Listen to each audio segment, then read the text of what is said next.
Monsieur le ministre, c'est un plaisir de m'entretenir avec vous. Permettez-moi de commencer par une première question. J'ai pu parler avec des gens ici à Moscou et la perception est que les États-Unis ont changé. Les gens disent que les États-Unis sous le président Trump sont devenus tout à fait différents.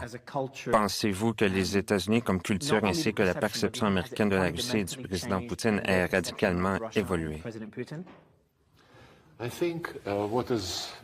pense que ce qui se passe actuellement aux États-Unis est un retour à la normale.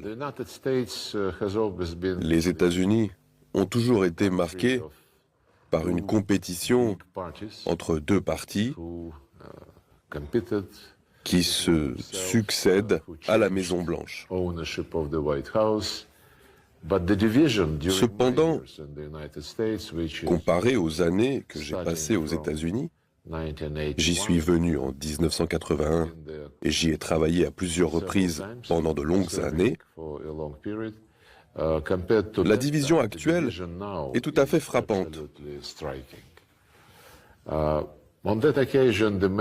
À cette époque-là, la principale ligne de fracture entre les démocrates et les républicains se situait autour des impôts, de l'avortement,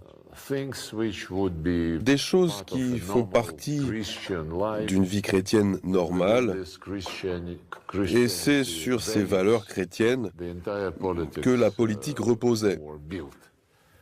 Or, même si les partis se disputaient, ils étaient dans le cadre de valeurs acceptées par tous.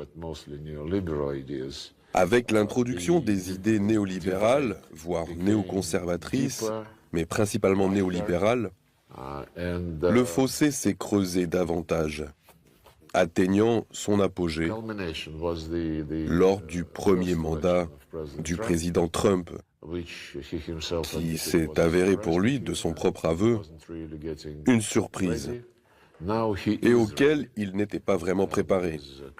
Maintenant, il est prêt, c'est clair, après seulement 49 jours au pouvoir, un ordre du jour très ambitieux est dans l'espace public.